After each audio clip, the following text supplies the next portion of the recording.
Nós vamos falar sobre os animais de estimação, porque eles estão ganhando cada vez mais lugares, né, na nossa família, né? Eles têm aquela importância como se fosse um membro mesmo da nossa família.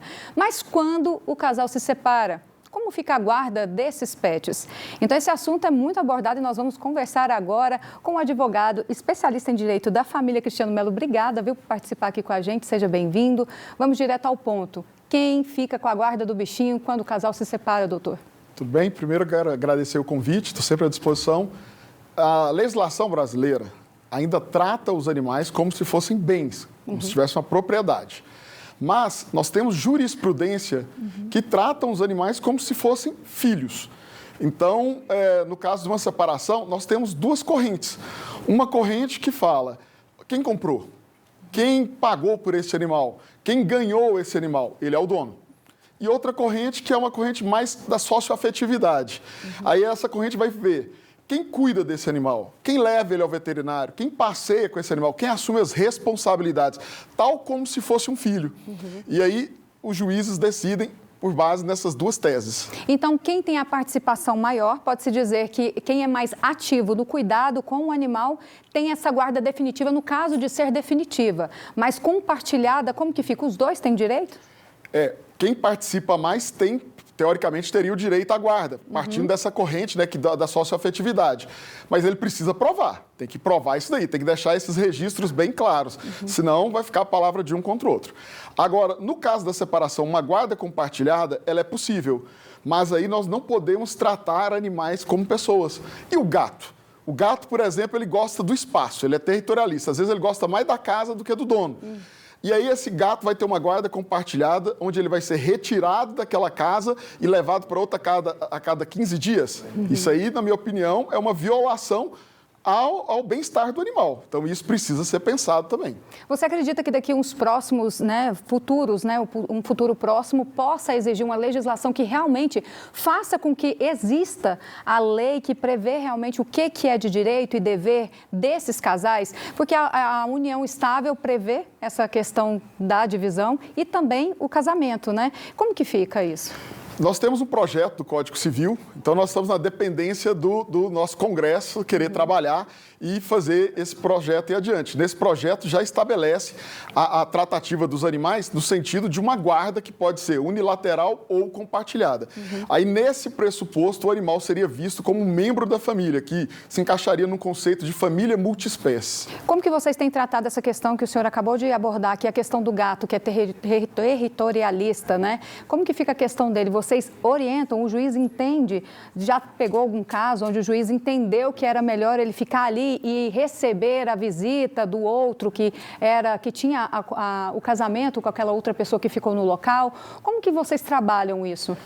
Particularmente, no nosso escritório, nós trabalhamos com o auxílio de um especialista em comportamento animal, para que ele emita um parecer, emita um laudo do que é o melhor para o animal. Aí eu preciso ter a capacidade técnica e até de conversar com o cliente no sentido de explicar para ele que muitas vezes o que ele quer não é o melhor para o animal.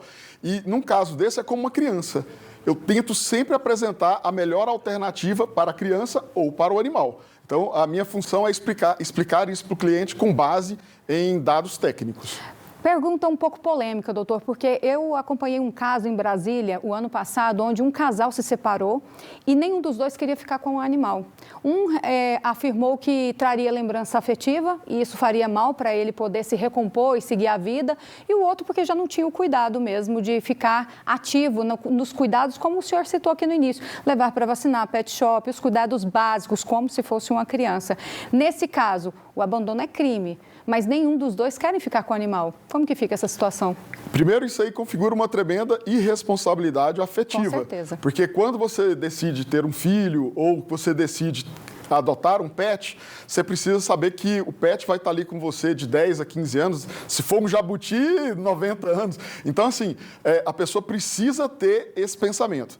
Então, aí já teve uma falha grotesca nesse sentido. Com certeza. Agora, nesse caso, o melhor é fazer uma doação assistida. Procura uma ONG especializada e que essa ONG faça uma intermediação entre essa família e outra família, para que esse animal tenha uma proteção. E existe a questão da pensão alimentícia para o animal? Como que fica a questão dos gastos? Quem fica com o animal tem a ração, tem os passeios, que às vezes contrata, né, alguém para passear com o animal, tem creche, tem tantas outras alternativas para o cuidado do animal. Como que fica essa questão? Divide gastos, dá uma pensão ali 30%, igual é previsto na questão de filho? Grande parte estão dos trabalhando juízes isso? não estão tratando ainda como pensão. Por quê? Porque não fala ainda de guarda, né? Fala de posse.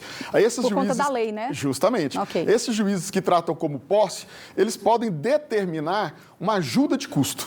Vai provar ali quanto que esse animal gasta por mês e aí o outro cônjuge teria que pagar uma ajuda de custo. Agora, os juízes que interpretam como guarda, aí definem uma pensão alimentícia.